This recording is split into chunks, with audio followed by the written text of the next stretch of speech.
যে ভাই পড়াশোনায় ফোকাস নাই, পড়তে ইচ্ছা করে না, অনীহা লাগে, আবার মাঝে মধ্যে অনেক টানে পড়ি, তাও ভালো রেজাল্ট হয় না, মানে আদৌ যে পড়তেছি, পড়া থেকে যে কি আউটপুট পাইতেছি তাই বুঝি না। এইচএসসি যে টাইমটাতে তোমার পড়াশোনার একদম মোক্ষম সময়, সেই টাইমটাতেও তোমার পড়াশোনা হইতেছে না, রিজনটা কি? চলো আমরা ফাইন্ড আউট করার চেষ্টা করি। তোমাদের এখন সমস্যাটা কি দেখো, ধরো তোমার এটা হলো ব্রেন, ঠিক আছে?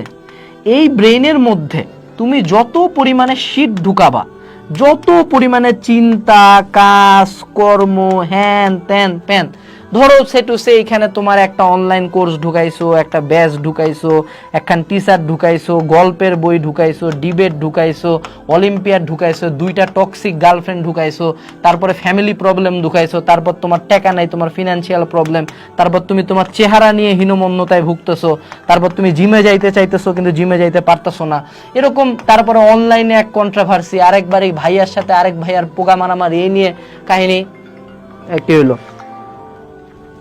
সরি। তো এরকম মেলা জিনিসপাতি তোমার মাথার মধ্যে ঢুকতেই আছে।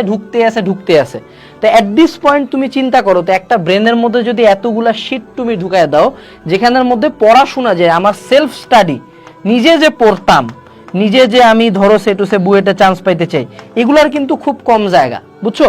তুমি ব্রেনের মধ্যে যাই ঢুকাও, এটা যত ছোট্ট জিনিস হোক, এটা কিন্তু ব্রেনের মধ্যে একটু না একটু জায়গা খাবেই। এখন তোমার ব্রেনের মধ্যে 100 জিনিসপাতি যদি ঢুকে, এবং 100 জিনিসের মধ্যে যদি 98টা হয় হলো শীত জিনিসপাতি আর 2টা হয় কামের জিনিসপাতি, তোমার ব্রেন কোনটাতে ফোকাস করবে বলো? নিজেকে জিজ্ঞেস করো, কোনটাতে ফোকাস করবে তোমার ব্রেন? তোমার ব্রেন অবশ্যই এইটার দিকে বেশি ফোকাস করবে, কারণ ওই 2টা নিয়ে তোর এত মাথা ব্যথা নাই। একটা ব্রেনের মধ্যে এত পরিমাণে শীত লেভেলের চাপ দিলে তো হয় না, বুঝছো বাংলা কথা?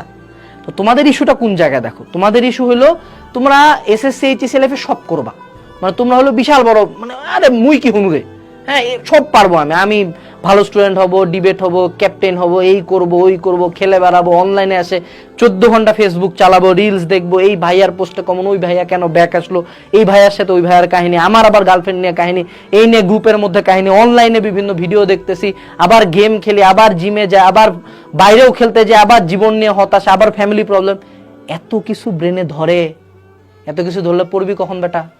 পড়াশোনা কে করবে, তুই না তোর বাপ? বল, এটা তো হয় না, এমনি ব্রেন কাজ করে না, এমনি পড়াশোনা হয় না। So don't be this guy, ব্রেনকে ডিক্লাটার করতে হবে। কি করতে হবে এখন, কি বলে এটাকে? ডিক্লাটার। ক্লাটার ময়লা আবর্জনা। কিভাবে ডিক্লাটার করতে হবে আমি বলি।